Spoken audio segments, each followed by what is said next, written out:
Shalom Abraha, que le bon Dieu vous protège, vous dans la santé et la joie. Mon petit café du matin, je vous adore, que le bon Dieu vous protège et vous dans la santé. J'ai vu une belle histoire d'un monsieur qu'il a malheureusement essayé d'éloigner de la Torah, de la religion juive, après la Shoah. Je le comprends, le pauvre, il a perdu toute sa famille. Et il avait une colère contre le bon Dieu. Oui, et si toi tu existes, où tu es, bababa. Il va en Amérique, il se marie. Il se marie avec une juive, mais il a caché son identité à ses enfants. C'est-à-dire que ses enfants, ils ont grandi comme des goïms. Il a marié une juive, mais il n'y avait ni Shabbat, ni Pesach, ni Sukkot, rien du tout. Mes amis, il a eu des enfants. Un des enfants, il est arrivé à l'âge de 13 ans. C'est le jour de son anniversaire. Coïncidence, le jour de sa bar mitzvah. Et il s'appelait Aaron. Aaron. Quand même, ce monsieur-là, il a nommé son fils Aaron sur le nom de son père, qui est mort dans la Shoah. Bon. Mais personne ne sait qu'ils sont juifs. Et le père et la mère, ils ont caché à leur enfant leur identité. Ils ont cru peut-être s'il y aura un autre Shoah, donc eux, ils vont survivre la Shoah parce qu'ils ne sont pas juifs. Bon, donc le père, il dit à son fils, tiens, je vais t'acheter un petit cadeau aujourd'hui, c'est le jour de ton anniversaire.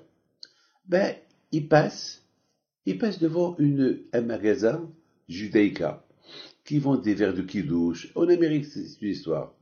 Alors le fils, il dit à son papa, c'est quoi ça? C'est quoi? C'est ce verre, c'est quoi ça? Ah, je me trompe pas. Ça, c'est la Hanouka, c'est symbole juif. Ça, c'est un verre avec quoi les juifs, ils font le kidouche. Ça, c'est ça. Papa, je peux rentrer, voir ce qui se passe parce que j'ai jamais vu des choses pareilles. Le père, il dit, bon, son fils, il s'intéresse. De toute façon, il sait qu'il n'est pas juif. Même les goyim, ils rentrent acheter des choses de ces magasins-là. D'ailleurs, lorsqu'ils sont rentrés dans ce magasin, il y avait là-bas plein des non-juifs qui achètent des petits cadeaux, voilà, des petits cadeaux, d'argenterie. Voilà, ils voient une petite Hanoukia.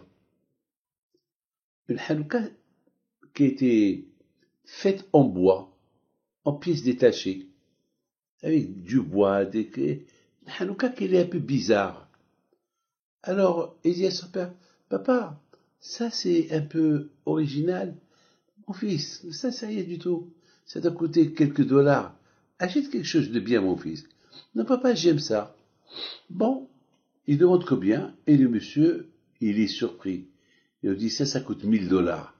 1000 dollars? Et combien ça coûte cette Hanouka en argent? Celle-là, elle coûte 250 dollars. Comment? Cette petite Hanouka-là, en bois, qu'il est bidon, elle ne vaut même pas 5 dollars. Tu la vends 1000 dollars. Oui, cette Hanouka, elle a une histoire. Et c'est quoi l'histoire de cette Hanouka? Cette Hanouka, c'est un juif qui l'a construit dans le camp de concentration pour ses copains. Parce que c'était la fête de Hanouka. Et c'est symbolique. Celui qui l'a fabriqué, il est mort, ils l'ont tué, mais pas la Hanouka, elle est restée vivante. Très symbolique. Alors, pour ça, elle coûte très très cher. Et le fils, il dit à son papa, papa, je t'en prie, tu m'achètes la Hanouka, je veux la Hanouka, je veux la Hanouka. Mais elle coûte 1000 dollars. Papa. Bon, c'est le jour de son anniversaire, il lui achète la Hanouka. Bon, il était un peu en colère, mais bon, il n'y a rien à faire. Ils arrivent à la maison, et puis il s'est passé quelque chose. Dès qu'ils arrivent à la maison, la Hanouka, elle tombe. C'était fait en bois, elle se casse. Et l'enfant, il a commencé à pleurer. Bon, ils ont appelé quelqu'un, un agar, un menuisier, s'il peut l'a collé, l'a rangé. Et lorsque le menuisier a commencé à la ranger, il a découvert un petit morceau de papier à l'intérieur de la Hanouka. Oh, il y a quelque chose.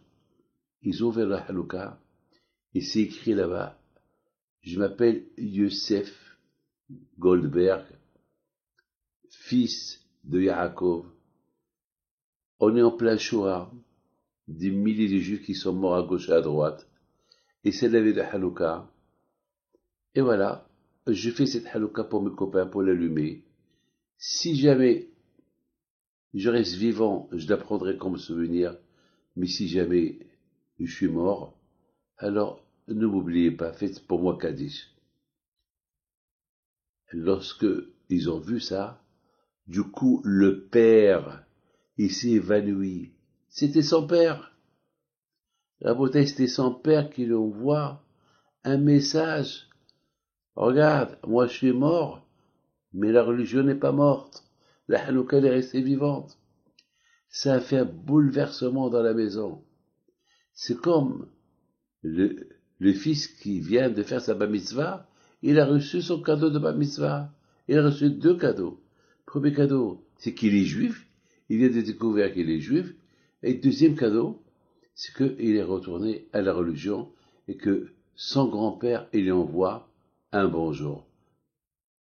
Et voilà, Rabotai, Hanouka, toujours, elle représente pour nous un très, le symbole du judaïsme, la Hanouka.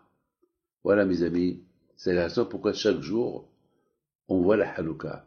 Lorsqu'on voit la Hanouka, elle nous rappelle notre identité. Mes amis, nous avons autre chose aujourd'hui qui nous rappelle notre identité. La sortie de l'Égypte. La sortie de l'Égypte aussi, elle nous rappelle notre identité. Que les miracles qu'Hachem il a fait avec nous lorsqu'on a quitté l'Égypte. Et Akadosh Baruch Hu, il a fait avec nous un autre miracle lorsqu'on est sorti des mains des Grecs. Il y a 2 miracles, mes amis, qui sont l'un en face de l'autre. Le miracle de l'âme juive qu'on n'a pas perdue, c'est ce que les Grecs ils ont voulu faire, nous faire perdre l'âme juive.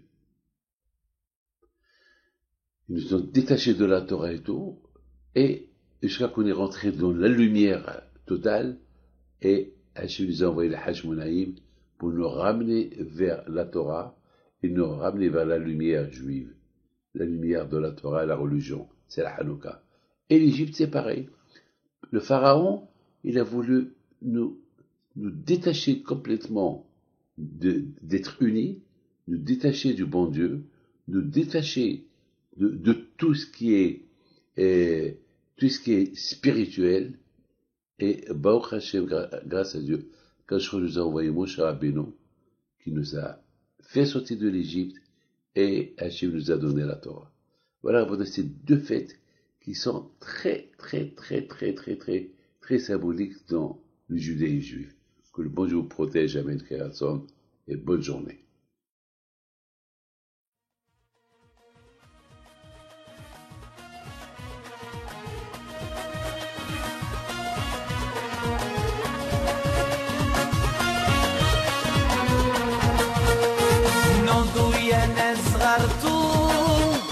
على ربيع حي بنتو وقف لنا زي